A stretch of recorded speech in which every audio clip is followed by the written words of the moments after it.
Hello, what's good, YouTube? Hope you guys are all doing well today, and welcome to another episode of Hybridly Brilliant.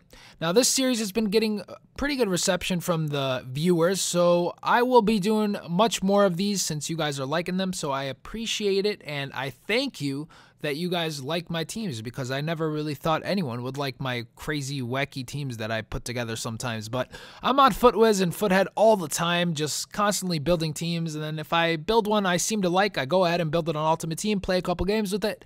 If it's good, I share it with you guys. If it's bad, I put it on the crap rack, which is what I like to call it. But usually, I always test the team before sharing it with you guys. I never want to just make a team and then show it and then it's crap, simply because, you know, teams sometimes look good on paper. Like, you can have a really stacked team and it might look good on FUTWiz or Foothead. Then you go to play with it and you're like, wow, this team sucks. Why did I make it?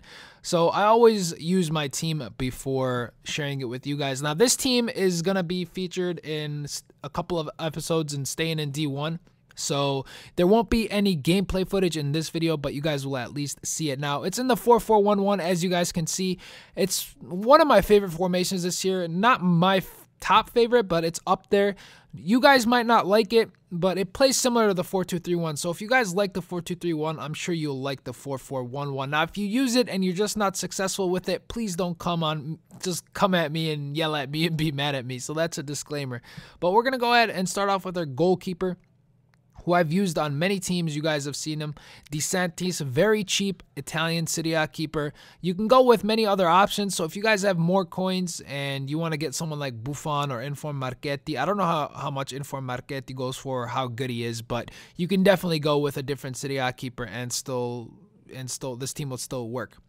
At the left center back position, we went ahead with Silvestre. He is very, very good, guys. Do not be fooled by his 80 overall rating. He's got good pace, as you guys can see, 70 pace. He's got good defending, 81 defending, and he's got good heading, 84 heading. That's all you need in a center back. He's got the perfect stats, and he plays beautifully right next to none other than Pepe. You guys have seen him on plenty of my teams as well, and he's a beast this year. If you guys have not used him yet, go ahead and use him. It's a complete different experience from FIFA 12 because his work rates have been changed. He no longer has a high attacking work rate like he did last year, so he definitely plays better.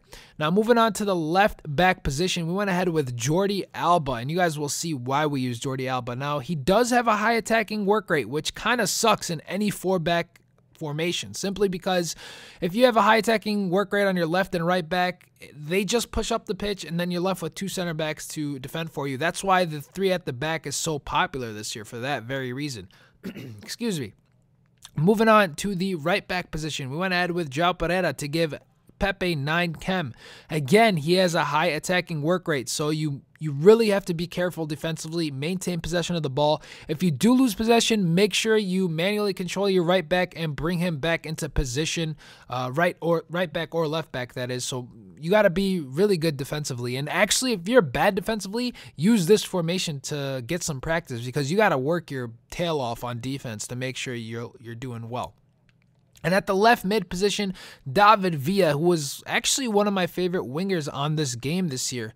You guys are going to be like, what are you talking about? He's nowhere near as good as last year. And I agree. Last year was way better. He's at higher pace and he just seemed overall better. But he's just always in the right position for me, always making those great runs. His shot is just insane, and he just fits perfectly on this team. Now, you guys are going to say, dude, his pace is 79. Why would you use him as a left mid in a 4-4-1-1? To be honest with you guys, 79 pace is more than enough for me. I think anything above 70 pace is more than enough. So I'm not one of those people who will not use a player because they don't have 85 plus pace. So I think 79 pace is more than enough. His shot is great, which is the best thing that he brings to the table, and his positioning is great as well. On top of that, he does have the beat offside trap trait, which really helps out this year, if you guys have noticed it. In the right mid position, we have Di Maria, so he is going to be our winger with the pace. So that's why I feel like you don't need to have every player with pace. If you got one player with pace, you know, that's more than enough. He's a left footer, as you guys know. If you guys want to start crossing to our striker, which you guys will see who it is, you can just use the swap wings tactic in the game. Forgot what you have to press on your D-pad, but then you can start crossing into the beast that we have at the striker position. But our center mid is going to be Freddy Guarin in form version and oh my gosh, what a card this is. If you guys have enough coins, I believe he goes for about 39,000. I kind of have a feeling that his price is going to go up after people see how much of a beast he is. First of all, he's got 90 strength, and I think only a select few have 90 strength this year as center mids. I really think there's a handful who have 90 strength, so that's great in and of itself. One thing that isn't so great about him is he has 2-star skills, so you can only really do body feints and step overs. But if you're someone who likes to do roulettes and stuff with your center mids, you probably won't like him. He's great at keeping possession of the ball for you. He can really shove off anyone off the ball, and he's just a bull in the midfield. And another thing, guys, his long shots are unreal. They literally are unreal. I believe he has 99 shot power and like 90 long shots. So it's something crazy. If you have not used him, I highly suggest you try to make a team around him. He's very, very good. Now, right next to him, we went ahead with Xabi Alonso, and the reason why I did that instead of someone like SCN is because SCN has a high attacking work rate, and Guarin has a high attacking work rate. So I don't want both my center mids to have high attacking work rates. You guys know I pay a huge amount of attention to work rates because they're so important. Sometimes you just can't fit left and right backs with the proper work rates because you're so limited this year for some reason. Not really sure why EA made so many left and right backs have high attacking work rates, but you're really limited there. But in the center mid position, in the CDM position, in the cam position, you really have to pay attention to work rates. They really, really make a difference in how your team plays out. Now, in the center forward position, we went ahead with Inform Rodriguez. You guys have seen him in a team previously this year when I had the Colombian hybrid, and he is very, very good, guys. He's got great passing, 4-star skills.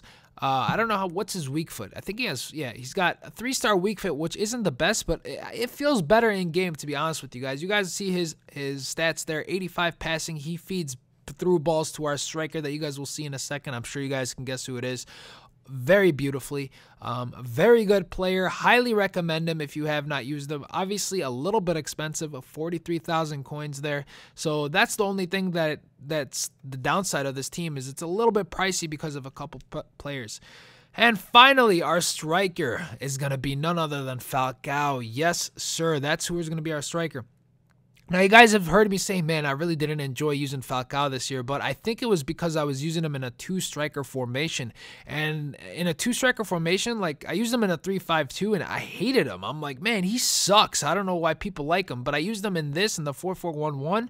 He plays so much better as a lone striker. He's just really, really good. His shot is really good. He can create with his 5-star weak foot, 4-star skills.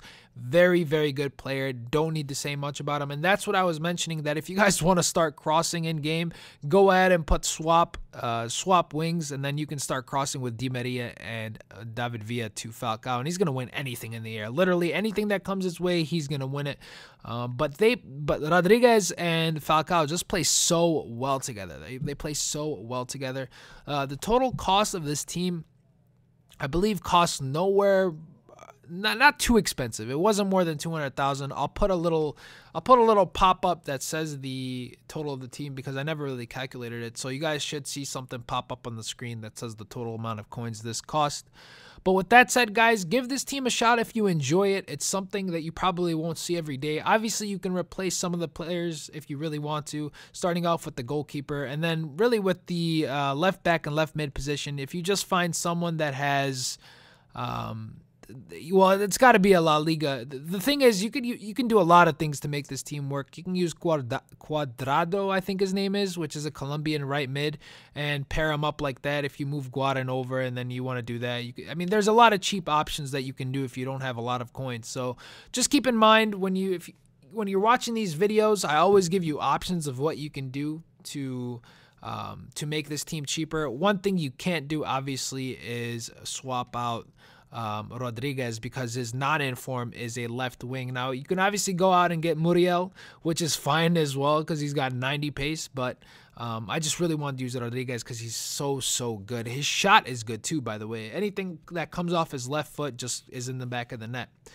But anyway, guys, that's the team. Hopefully you guys like it. if you enjoyed this episode, go ahead and give it a thumbs up. And if you enjoy my content, go ahead and subscribe to the channel because I post for you guys daily. There will always be a video up unless maybe I'm sick or whatever happens, but there will always be a video up for you guys to see. So I'll catch you guys tomorrow with another episode of Probably Staying in D1. With that said, guys, take it easy and good night.